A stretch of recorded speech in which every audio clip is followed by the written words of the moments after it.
ठीक है बच्चों, हम लोग स्टार्ट करते हैं एक्सरसाइज 12 के साथ बेसिक मैथमेटिक्स। इसमें हम लोग डोमेन और रेंज के एप्लीकेशन सीखते चले जाएंगे। तो welcome to all of the new students. तो जितने भी नए स्टूडेंट्स हैं वो इसको एक्सरसाइज को जरा ध्यान से देखिएगा। एक्सरसाइज 12 मॉड्यूल अपना ओपन कर लीजिएगा। देखिए बच्चों, आपके पास क्वेश्चन नंबर 1। क्वेश्चन नंबर 1 में क्या गिवन है? Find the domain of the function. बच्चों आपको इस फंक्शन की डोमेन निकालनी है। तो बच्चों अगर आपको इस फंक्शन की अगर डोमेन निकालनी हो तो डोमेन के लिए मैंने आपको बताया था कि जो फंक्शन होता है यानी कि रैशनल फंक्शन, तो रैशनल फंक्शन को बच्चों को पी बाई क्यू फॉर्म में एक्सप्रेस करते हैं। तो ये जो बच्चों rational function he already P by Q form में है। तो मैंने बताया था अगर फंक्शन रैशनल फंक्शन होता है तो उसका डिनोमिनेटर जीरो नहीं होना चाहिए। अगर किसी भी रैशनल फंक्शन का डिनोमिनेटर अगर जीरो हो गया तो वो अनडिफाइंड हो जाता है। इसलिए बच्चों ये जो फंक्शन होगा ये सारे एक्स पे डिफाइंड होगा, एक्सेप्ट वो वाले एक्स आप रिमूव कर दीजिए जहां पे इसका डिनोमिनेटर जीरो हो रहा हो। तो बच्चों वो वाले एक्स को रिमूव करने के लिए आप क्या करिएगा, आप इस क्वेश्चन को क्रॉप कर लीजिएगा। तो मैं क्रॉप करके आपको इसको बेहतर तरीके से इसका सॉल्यूशन आपको लिखवा देता हूँ।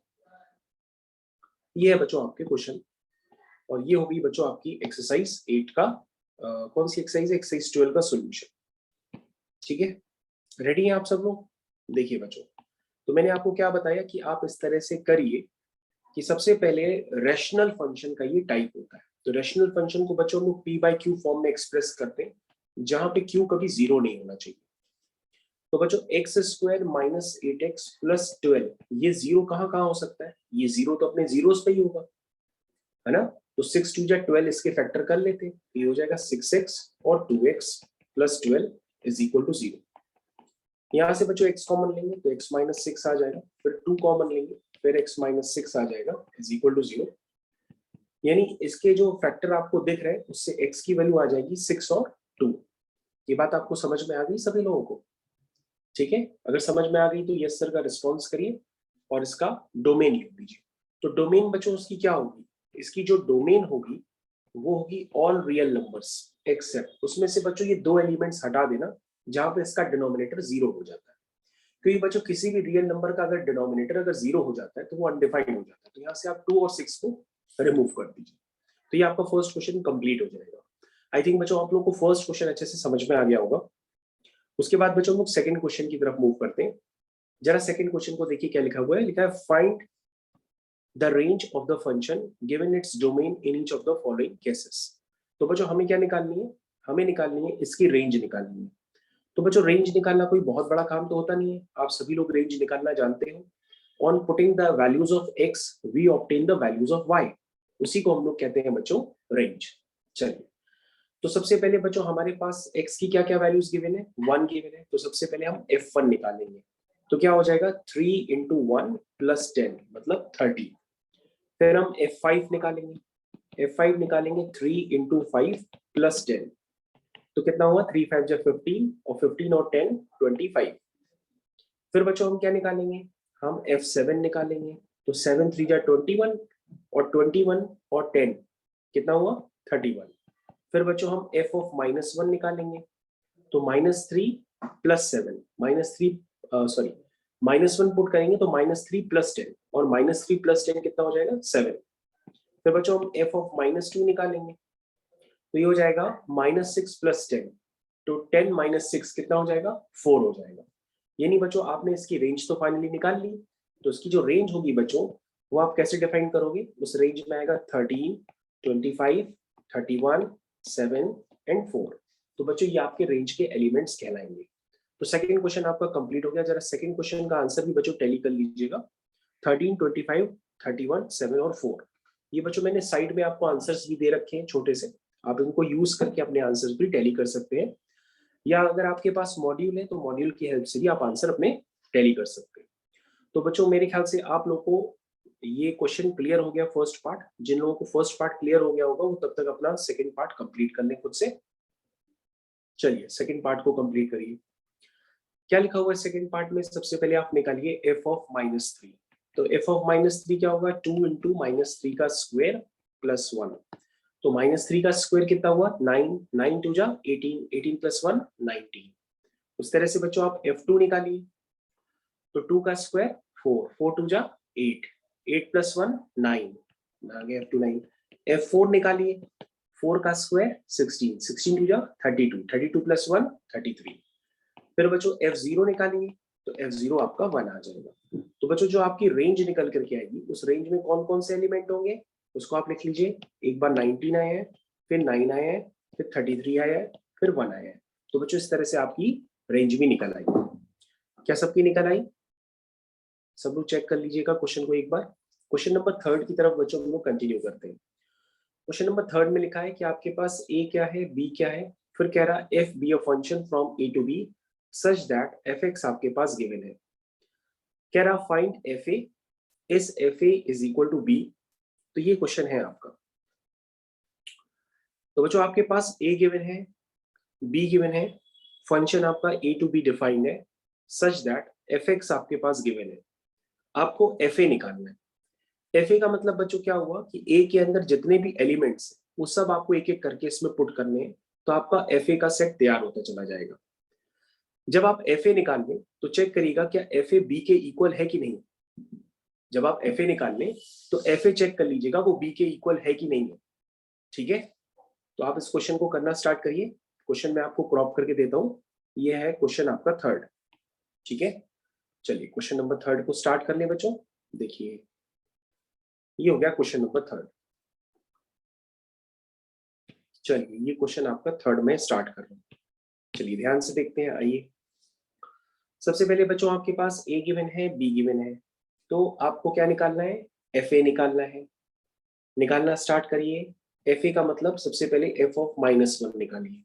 तो ये हो जाएगा -1 का स्क्वायर -1 -2। इसको बच्चों इवैल्यूएट करिए। ये हो जाएगा 1 + 1 -2 मतलब 0 आ गया। ये हो गया एफ ऑफ -1। एफ ऑफ -1 के बाद आप क्या निकालेंगे? एफ ऑफ 0, यानी कि 0 - 0 - 2 which is equal to -2। F0 आ गया। F0 के बाद बच्चों आपको क्या निकालना है? F2 निकालना है। तो F2 निकालिए। 2 का स्क्वायर -2 -2। क्या ये बात सबको समझ में आई? तो 2 का स्क्वायर कितना होगा बच्चों? 4, और 4 और -4 कितना हो जाएगा बच्चों? 0। ध्यान से देखिए बच्चों, मैंने अभी आपको F2 निकलवाया है, तो आपने x की जगह 2 पुट कर दिया है। मेरे ख्याल से सबको क्लियर हो गया होगा। F5 निकालिए बच्चों। 5 का स्क्वायर 25 -5 -2। तो बच्चों ये कितना हुआ? 25 - 7। 25 - 7 बच्चों कितना हुआ है बताइए? 25 - 7 18। उसके बाद बच्चों क्या निकालना है? F6। क्या होगा? 36 - 6 - 2, यानी कि 36 - 8। 36 - 8 कितना हुआ? 28। तो बच्चों आपके पास एफ ए क्या निकल के आया? जरा एफ ए जल्दी से डिफाइन कर दीजिए। एफ ए आया है आपका 0 - 2, अगेन 0। बच्चों अगेन 0 आ गया तो हम 0 को 2 बार नहीं लिखते हैं, ये सबको क्लियर है। फिर 18 आया है, फिर 28 आया है। तो बच्चों ये आपका एफ ए निकल के आया है। एक बार बच्चों आपका एफ ए आ गया तो आप आंसर एक बार चेक कर लीजिए अपने एफ ए का। 0 - 2 18 28, ये बच्चों एफ ए आ गया। तो एफ ए आने के बाद आप उसको चेक कर लीजिए क्या वो बी के इक्वल है। तो कहोगे no sir, F A is not equal to B. ठीक है, और बच्चों अगर ये एफ ए बी के इक्वल आ जाता तो एक स्पेसिफाई एक फंक्शन होता है उसका टाइप, जो आपको क्लास 12th में पढ़ाया जाएगा, तब आप सीखेंगे। अभी तो आपसे पूछा गया था क्या एफ ए बी के इक्वल है। अगर एफ ए बच्चों बी के इक्वल होता है तो बाय द वे आपको क्लास 12th में पढ़ाया जाएगा, इसको ऑन टू फंक्शन कहते हैं। और अगर एफ ए बी के इक्वल नहीं होता तो हम इसको इन टू फंक्शन कहते हैं। तो बच्चों ये आपको आगे सब पढ़ाया जाएगा। तो क्वेश्चन नंबर 3 आपका कंप्लीट हो गया। ठीक है, क्वेश्चन नंबर 3 के बाद बच्चों हम लोग आते हैं क्वेश्चन नंबर 4 पे। क्वेश्चन नंबर 4 आपको क्या निकालना है बच्चों? रेंज निकालना है। Find the range of the function given its domain each of the following cases. चलिए बच्चों आपको क्या निकालना है? रेंज निकालना है। तो सबसे पहले फर्स्ट पार्ट हम पढ़ते हैं।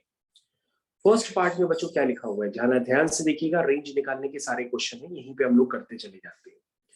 बच्चों में कभी भी रेंज निकालना हो तो रेंज निकालने के लिए हम क्या करते हैं? चलिए मैं आपको स्पेसिफाइड पूरा वर्जन लिख के ही दे देता हूँ, या मैं कुछ पार्ट यहीं पे कर देता हूँ। रेंज निकालने के लिए बच्चों बेसिकली हम करते क्या है कि एफ एक्स की जगह वाई लिख देते हैं, यानी Y is equal to X plus 5। y is equal to x plus 5, मतलब fx की जगह y प्लेस कर दो, तो आपको रेंज यानी कि y समझने में ज्यादा समझ में आएगा। डोमेन का मतलब x होता है, रेंज का मतलब y होता है। अब बच्चों हम आपसे ये पूछना चाहते हैं कि ये कौन कौन से x पर y की रियल वैल्यूज आएंगी, तो तुम कहोगे सर कोई भी x डालते रहो, क्योंकि यहाँ पे तो x ऑल रियल नंबर्स है। अगर x ऑल रियल नंबर्स पड़ेगा तो y भी तो क्या आएगा, ऑल रियल नंबर्स आएगा। क्या कोई ऐसा x होगा जिसपे y अनडिफाइंड हो जाए? तुम कहोगे नो सर, तो इसका मतलब y भी क्या ले सकता है, ऑल रियल नंबर्स। यानी बच्चों इस क्वेश्चन में जो y होगा यानी कि आपकी जो रेंज होगी वो भी क्या होगी, ऑल रियल नंबर्स। क्या ये बात सबको समझ में आ गई? जरा चेक करिएगा। सेकंड पार्ट में देखिए बच्चों आपके पास फंक्शन है y is equal to X cube. जरा ध्यान से देखिएगा, यहाँ पे बच्चों x रियल नंबर, मैं आपसे पूछता हूँ कि आप कोई ऐसा x ढूंढ के बताओ जिसपे y डिफाइन ना हो। तुम कहोगे सर ऐसा कोई x हो ही नहीं सकता। आप x की जगह -1/2 डालिए, √3 डालिए, 5/2 डालिए, कुछ भी डालिए, आप कुछ भी डालते रहेंगे इसकी वैल्यू आती चली जाएगी। दैट मीन्स y क्या हो जाएगा, y बिलोंग करेगा ऑल रियल नंबर्स को, यानी कि इसकी जो रेंज होगी वो होगी all real numbers. Third part में देखिए बच्चों क्या लिखा है, थर्ड पार्ट में जो आपका fx है वो 1/x के इक्वल है, ठीक है, और इसकी डोमेन क्या है बच्चों, -∞ से 0। तो बच्चों क्या पैटर्न बताए, fx की जगह y लिख देना, y आ जाएगा 1/x। अब बच्चों आपको y पे रेस्ट्रिक्शन बतानी है। अगर x आपका 0 से छोटा होगा, ध्यान से देखिएगा बच्चों, अगर आपका x 0 से छोटा होगा तो y कहां से कहां तक लेट करेगा? तुम कहोगे सर x 0 से छोटा तो कुछ भी हो सकता है। अब x अगर सर 0 से छोटा होगा तो सर हमको तो ये समझ में आ रहा है कि जो y की वैल्यू आएगी वो भी क्या आएगी, 0 से छोटी आएगी। जरा इस बात को आप क्रॉस चेक करिए, इस बात को आप लोग क्रॉस चेक करिए। जैसे आपने x 0 से छोटा डाला, जैसे आपने x डाल दिया -1, तो y भी क्या आएगा, -1। आपने x क्या डाल दिया, -3/2, तो y भी क्या हो जाएगा, -2/3 हो जाए ना। x आपने डाल दिया -2/3, तो y क्या बन जाएगा, -3/2। इसका मतलब जो भी वैल्यूज आएंगी वो क्या आएंगी, y की भी 0 से छोटी वैल्यूज आएंगी। अगर x नेगेटिव है तो y भी नेगेटिव वैल्यूज लेगा, इसका मतलब y भी क्या आएगा, <0। <0 का मतलब y क्या हो सकता है, -∞ से 0। क्या ये बात सबको समझ में आ गई? चेक कर लीजिएगा एक बार। नेक्स्ट क्वेश्चन की तरफ चलते हैं बच्चों। नेक्स्ट क्वेश्चन है आपका fx जो है आपका वो है 1/x-2। यहाँ पे बच्चों हो सकता है आपको थोड़ी मेहनत करनी पड़े, तो यहाँ की मेहनत के लिए आपको कुछ काम करना पड़ेगा। तो आप इस क्वेश्चन को क्रॉप कर लीजिए पहले। तो बच्चों क्वेश्चंस को क्रॉप करिए, आपके पास मॉड्यूल है, आप मॉड्यूल से देखिए, मैं तो क्वेश्चन क्रॉप करूंगा तभी नेक्स्ट पेज पे कर पाऊंगा। ये बच्चों आपका क्वेश्चन क्रॉप हो गया, ठीक है। आइए नेक्स्ट पेज पे चलते हैं। ये है बच्चों आपका क्वेश्चन।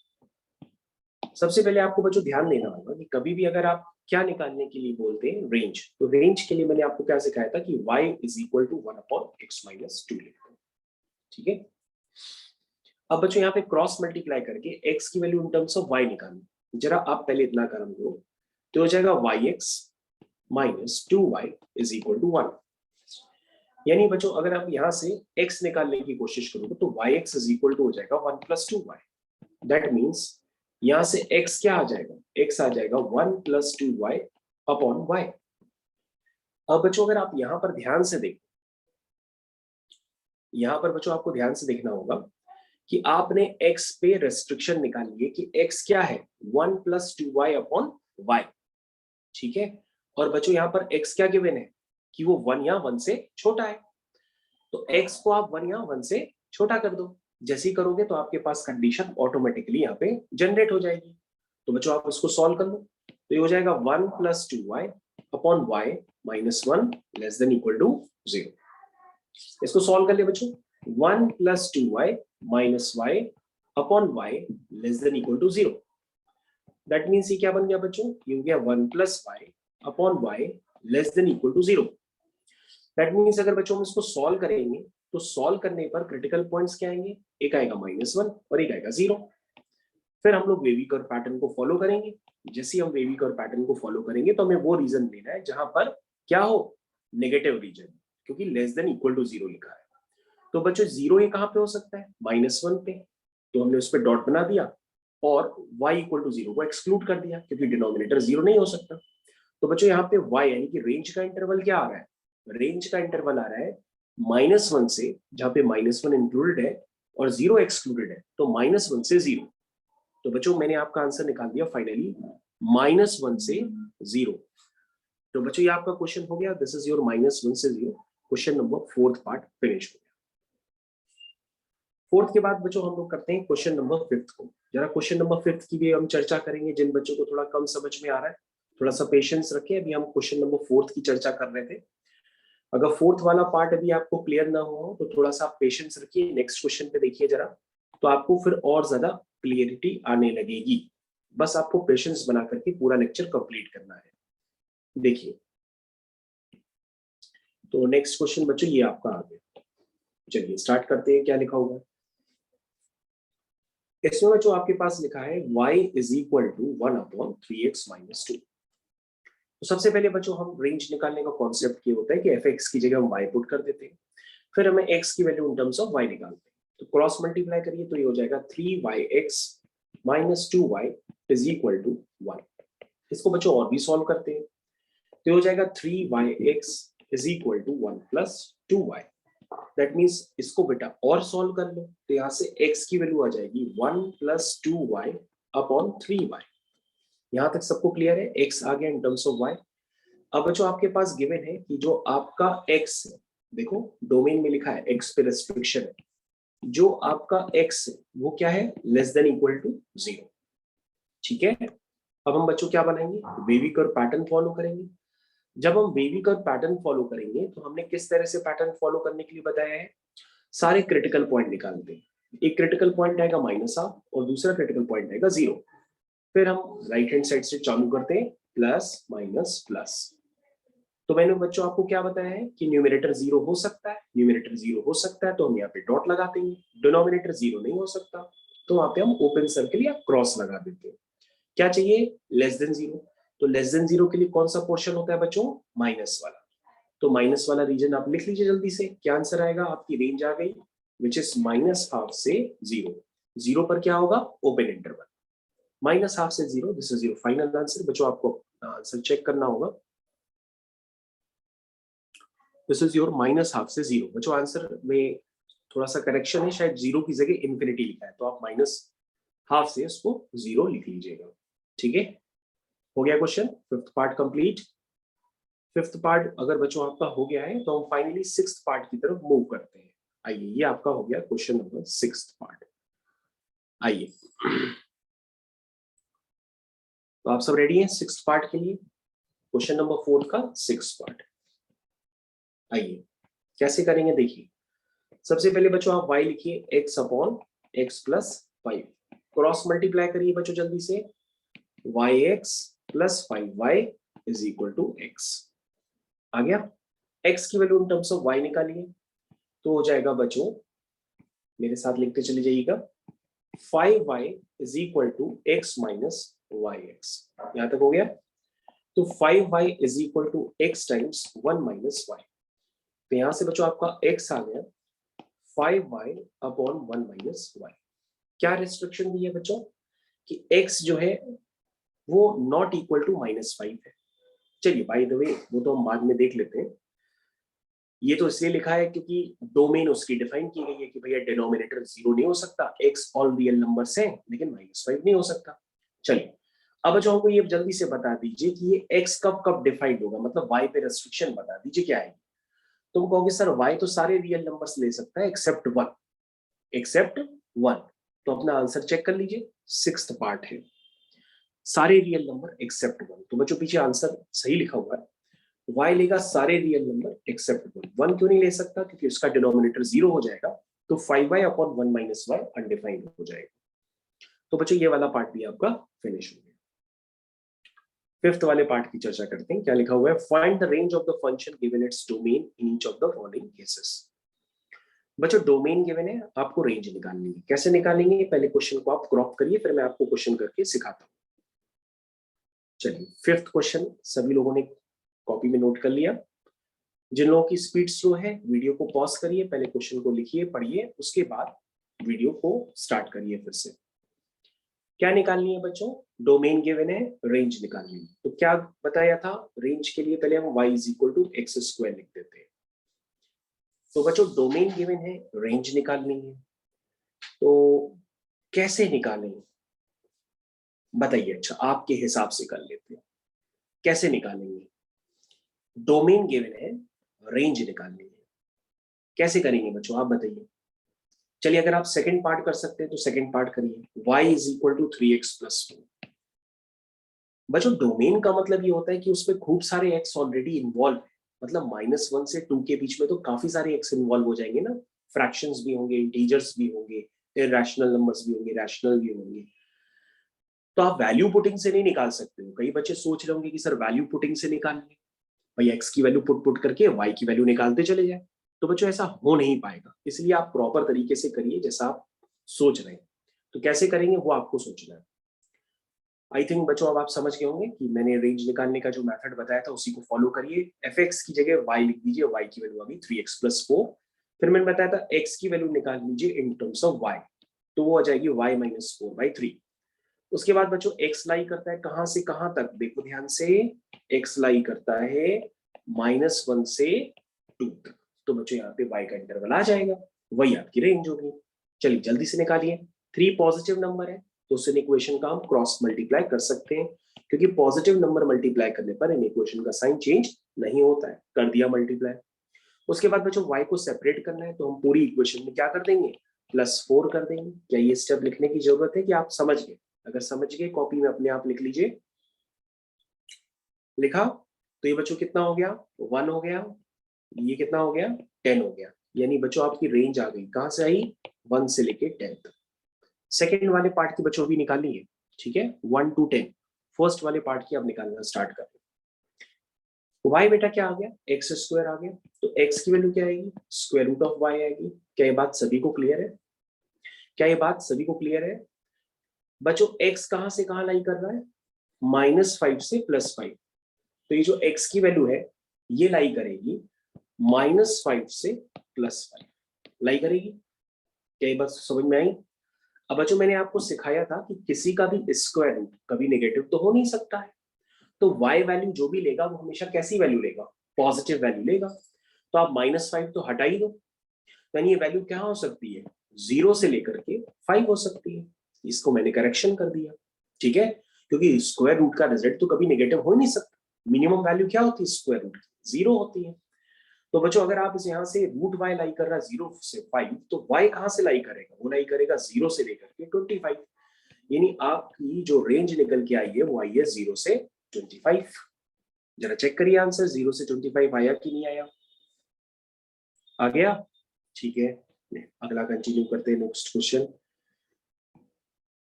चलिए बच्चों नेक्स्ट क्वेश्चन की तरफ आ गए हम लोग। क्वेश्चंस अगर आपको पूरे समझ में आ रहे हैं तो ये वीडियो ज्यादा से ज्यादा बच्चों के साथ आप शेयर कर दीजिए जो लोग देख रहे हैं, ताकि उनको भी हेल्प मिल जाए कि हमें किस तरह से क्वेश्चंस को परफॉर्म करना है। चलिए क्वेश्चन नंबर 6 आइए। क्वेश्चन नंबर 6 में क्या लिखा हुआ है, लिखा है आपको डोमेन और रेंज निकालनी है। तो बच्चों डोमेन और रेंज के लिए रेडी हो जाइए। फर्स्ट पार्ट बच्चों क्या होता है कि ज्यादातर बच्चे फर्स्ट पार्ट को गलत कर देते हैं। वो एक्स स्क्वायर -9 को फैक्टराइज कर देते हैं, x प्लस 3 x-3 को कैंसिल कर देते हैं। फिर कहते हैं इसकी डोमेन जो भी वो ऑल रियल नंबर्स होगी और रेंज भी ऑल रियल नंबर्स होगी। तो बच्चों ये एक गलत मेथड हो गया करने का। आपके पास ओरिजिनल मशीन कोई और है, जब आपने उस मशीन को सिंप्लीफाई किया एक नई मशीन बनके क्रिएट हो गई, ठीक है। आपको जो अपनी ओरिजिनल मशीन है यानी कि x² - 9 अपॉन x-3 उसी की डोमेन पे कमेंट करना है, ना कि उस मशीन को चेंज करके, मतलब उस फंक्शन को चेंज करके नए फंक्शन पे कमेंट नहीं करना है। जो आपका ओरिजिनल फंक्शन है उसी पे कमेंट करना है। तो बच्चों आप समझ गए होंगे कि अगर आप इस पे कमेंट करेंगे तो इसकी डोमेन होगी ऑल रियल नंबर्स एक्सेप्ट 3। जरा आंसर मैच करिए। 6th क्वेश्चन का फर्स्ट पार्ट डोमेन आ गया बच्चों, ठीक है, डोमेन आ गया सबका। जरा चेक करिएगा डोमेन सबका निकल करके आ गया। 6th क्वेश्चन का फर्स्ट पार्ट, 6th क्वेश्चन का फर्स्ट पार्ट डोमेन बच्चों सभी का निकल करके आ गया है, ठीक है। चलिए अब हम लोग क्या निकालते हैं, रेंज निकालते हैं। रेंज के लिए बच्चों हम लोग क्या करते हैं, एफ एक्स की जगह वाई लिख देते हैं। तो y क्या आ जाएगा, x square minus 9 upon x minus 3। तुम कहोगे सर अब तो सिंप्लीफाई करना ही पड़ेगा, तो y कितना हो जाएगा, x प्लस 3 हो जाएगा। तो तुम इसको देख करके कहोगे कि सर y तो सारी x की वैल्यूज ले सकता है, क्योंकि x सारी वैल्यूज ले रहा है, लेकिन x कौन सी वैल्यूज नहीं ले रहा है, तो तुम कहोगे x 3 नहीं ले रहा है। तो बेटा अगर x अपनी डोमेन में 3 नहीं ले रहा है तो y भी अपनी डोमेन में 3 वैल्यू नहीं लेगा। इसका मतलब इसकी रेंज हो जाएगी ऑल y एक्सेप्ट 6, क्योंकि जैसे ही अगर आपने x की जगह 3 ले लिया तो y 6 बन जाएगा, और आप y 6 कभी नहीं लेंगे क्योंकि आपने डोमेन में पहले से ही 3 को अलग रखा है। क्या ये बात समझ में आ गई? समझ में आ गई तो यस सर लिख करके लिखिए, तो मैं समझ जाऊंगा आपने वाकई में इसको समझ लिया। ऑल रियल नंबर्स एक्सेप्ट 6 आ गया बच्चों। नेक्स्ट क्वेश्चन की तरफ चलते हैं। इसकी बच्चों डोमेन और रेंज निकालनी है, तो आप सबसे पहले क्या करोगे, जो रूट के अंदर मैंने आपको बताया था स्क्वायर रूट फंक्शन के लिए इसको हम ग्रेटर देन इक्वल टू 0 कर देंगे, तो यहां से आपके पास उसकी डोमेन निकल के आ जाएगी 1 to infinity। फिर मैंने आपको बताया था कि रेंज निकालने के लिए आप उसको पहले ना y लेट करेंगे, फिर दोनों तरफ स्क्वायरिंग करेंगे, इसी करेंगे ना, तो यहां से x की वैल्यू आ जाएगी 1 प्लस वाई स्क्वायर। यहां से आपको देख के लगेगा कि जो y वैल्यू ले सकता है वो सारी वैल्यूज ले सकता है। यहां से आपको देख के लगेगा कि जो y होगा वो सारी वैल्यूज ले लेगा, लेकिन बच्चों आप ध्यान से देखो कि जो y है वो स्क्वायर रूट है किसी का। इसका मतलब क्या हुआ कि y हमेशा जो भी वैल्यू लेगा वो 0 से बड़ी लेगा, तो इसकी जो रेंज आएगी वो बेसिकली 0 से इंफिनिटी आएगी। ठीक है, समझ में आया? क्योंकि y क्या होगा, ऑलवेज पॉजिटिव। क्या इस रिजल्ट से समझ में आ रहा है कि y ऑलवेज पॉजिटिव, इसलिए हमने 0 से इंफिनिटी लिखा, माइनस इंफिनिटी से प्लस इंफिनिटी नहीं लिखा। 6th क्वेश्चन का सेकंड पार्ट कंप्लीट। मेरे ख्याल से सभी बच्चों को अच्छे से समझ में आ गया होगा। उसके बाद बच्चों हम लोग क्वेश्चन नंबर 7 का डिस्कशन स्टार्ट करते हैं। क्वेश्चन नंबर 7 में गिवन है, लेट ए आपके पास गिवन है, एफ बी आपके पास गिवन है, ए टू एन। तो बच्चों क्वेश्चन नंबर 7 आई थिंक काफी इजी क्वेश्चन है, अगर आप इसको करना चाहें तो घर पे आप खुद से इसको अटेम्प्ट कर सकते हैं। 7th 8th क्वेश्चन आपसे हो जाना चाहिए, मेरे को डिफिकल्ट नहीं लग रहा है। अगर आप चाहें तो उसको खुद से अटेम्प्ट कर लीजिएगा एक बार। तो 7th क्वेश्चन को आप खुद से अटेम्प्ट कर लीजिए, 8th क्वेश्चन को आप खुद से अटेम्प्ट कर लीजिए। ठीक है, ओके, क्लास ओवर करते हैं।